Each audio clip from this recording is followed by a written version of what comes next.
ভারতীয় আগ্রাসনের বিরোধিতা করার পরেও হাসিনার রোশানল একদিনের জন্য পড়তে হয়নি। যেটা হয়নি জেলে। কি অবাক কাণ্ড! এর পিছনে কি কোনো কারণ আছে? যে শাসক যত বেশি পাপী, সে তার সমালোচকদের বিরুদ্ধে তত বেশি অসহিঞ্চু। 2022 সালের 16 মার্চ আরেকটি ফেসবুক পোস্টে তিনি লেখেন, যে নেতার সমালোচনা করা যায় না সে নেতা নন, সে জালিম। অথচ আসিফ নজরুল ক্ষমতা পাওয়ার 4 মাসের মাথায় এসে নিজেও এই সমালোচনা সহ্য করতে পারছেন। বাংলাদেশ অ্যাডমিনিস্ট্রেটিভ সার্ভিস অ্যাসোসিয়েশন বাসা। বুঝতে পারছেন না তো? যদি বুঝতে চান দেখে আসুন তাদের ফেসবুক পেজ। এটাই হচ্ছে এদের শিকড়। আলেমরা নির্যাতিত নিপীড়িত হয়ে জেল জুলুম বরণ করেছে, তাদের কয়জনের পাশে এই আসিফ নজরুল ছিল? আসসালামু আলাইকুম রহমতুল্লাহি ওয়া বারাকাতুহু। মূল বিষয়ে যাওয়ার আগে কয়েকটি বিষয় আপনাদেরকে স্মরণ করিয়ে দেওয়া দরকার। সাল 2019, ভারতীয় আগ্রাসনের বিরুদ্ধে প্রতিবাদী হয়ে ওঠে বুয়েট ছাত্র আবরার ফাহাদ। তার এই প্রতিবাদকে মেনে নিতে পারেনি এই দেশের ফ্যাসিস্ট সরকার আওয়ামী লীগ। লেলিয়ে দেয় তার নিষিদ্ধ সংগঠন, সন্ত্রাসী সংগঠন ছাত্রলীগের নেতাকর্মীদেরকে। নির্যাতন চালানো হয় আবরার ফাহাদের উপর।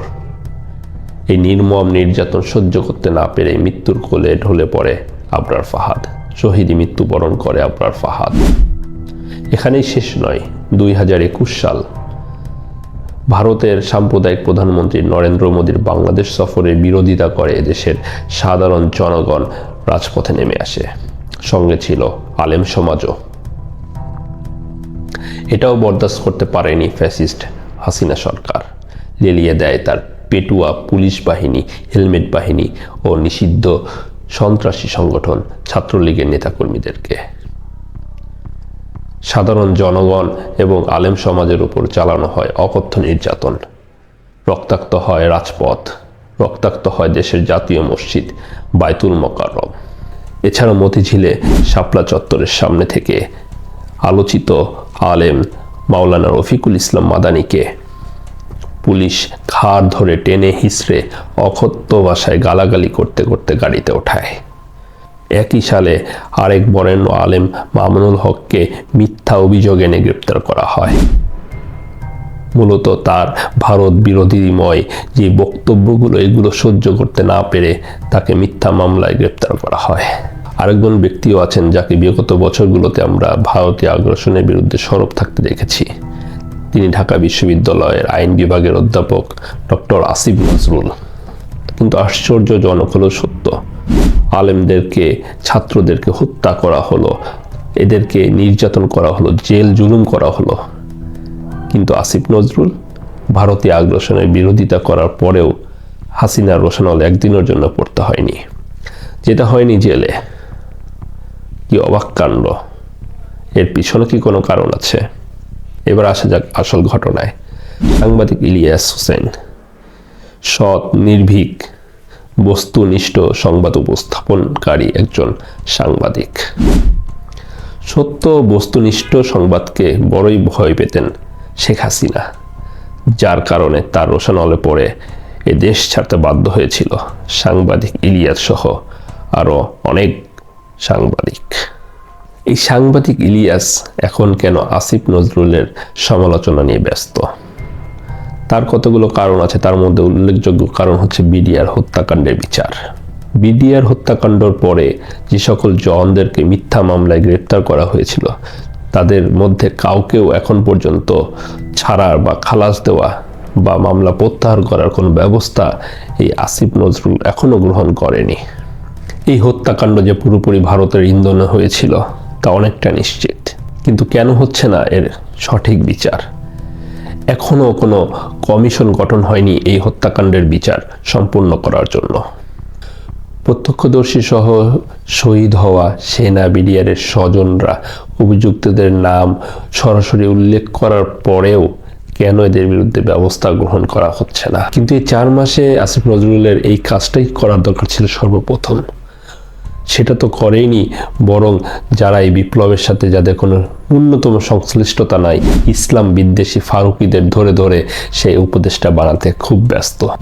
এছাড়াও ফ্যাসিস্ট আওয়ামী সরকারের বড় বড় নেতাদেরকে আমরা গ্রেপ্তারের খবর শুনেছি, কিন্তু আশ্চর্যজনকভাবে গ্রেপ্তার হওয়ার পরেও কিভাবে তারা দেশ থেকে পালিয়ে গেলেন। এছাড়াও এরকম গণহত্যা মামলায় গ্রেপ্তার হওয়ার পরেও কিভাবে আওয়ামী সরকারের নেতারা জামিনে ছাড়া পেয়ে যায়, এই জন্য অবশ্যই আসিফ নজরুলকে জবাবদিহি করতে হবে। ভারতের সুস্পষ্ট এজেন্ট প্রথম আলোর বিরুদ্ধে সাংবাদিক ইলিয়াস হোসেন যখন সরব, ঠিক তখন তার বিপরীতে এসে এই আসিফ নজরুলই প্রথম আলোর পক্ষে ঢাল হয়ে দাঁড়াচ্ছেন। যেন তাকে উপদেষ্টা বাড়ানোই হয়েছে এই প্রথম আলোর মদতপুষ্টতা করার জন্য।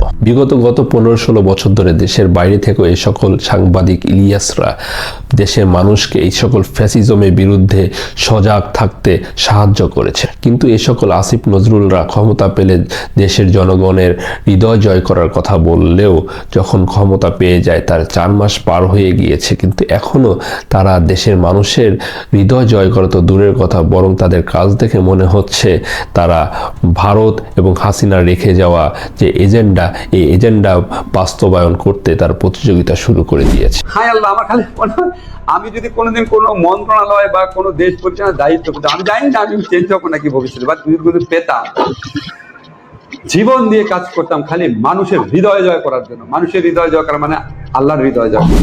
2022 সালের 5 আগস্ট ফেসবুকে একটি পোস্ট দিয়েছিলেন আসিফ নজরুল। সেখানে লেখা ছিল, যে শাসক যত বেশি পাপী সে তার সমালোচকদের বিরুদ্ধে তত বেশি অসহিঞ্চু। 2022 সালের 16 মার্চ আরেকটি ফেসবুক পোস্টে তিনি লেখেন, যে নেতার সমালোচনা করা যায় না সে নেতা নন, সে জালিম। অথচ আসিফ নজরুল ক্ষমতা পাওয়ার 4 মাসের মাথায় এসে নিজেও এই সমালোচনা সহ্য করতে পারছেন না। কিন্তু আমরা যদি তার ফেসবুকের ওই দুটি পোস্টের রেফারেন্সটা নিই, তাহলে তার ভাষ্যমতে সে নিজে একজন অসহিঞ্চু জালিম হিসেবে প্রমাণিত হয়েছে। সে নিজেকে প্রমাণ করেছে সে একজন অসহিঞ্চু জালিম নেতা, জালিম শাসক। এদিকে গত 14 ডিসেম্বর এক অনুষ্ঠানে বক্তব্য দিতে গিয়ে আসিফ নজরুল বলেন, আওয়ামী লীগের চেয়ে ভালো দেশ যদি করতে না পারি তাহলে এদেশের এই বিপ্লব ব্যর্থ হয়ে যাবে। আর এই বক্তব্য থেকে কি বোঝা যায় বা সে কি বোঝাতে চায়? তার মানে হচ্ছে সে আওয়ামী লীগকে বোঝাতে যাচ্ছে আওয়ামী লীগ এর আগে যথেষ্ট ভালো দেশ গড়েছিল, আমাদেরকে তার থেকে আরও ভালো গড়তে হবে। মানে ঘোড়ায় পেঁচায় আওয়ামী লীগের প্রশংসা করা আর কি। আরেকটা তথ্য আপনাদেরকে জানাই, যে সমস্ত মাধ্যম ব্যবহার করে আসিফ নজরুল নিজের সাফাইকে ভারী করার চেষ্টা করছে, তার মধ্যে একটা হচ্ছে বাংলাদেশ অ্যাডমিনিস্ট্রেটিভ সার্ভিস অ্যাসোসিয়েশন, বাসা।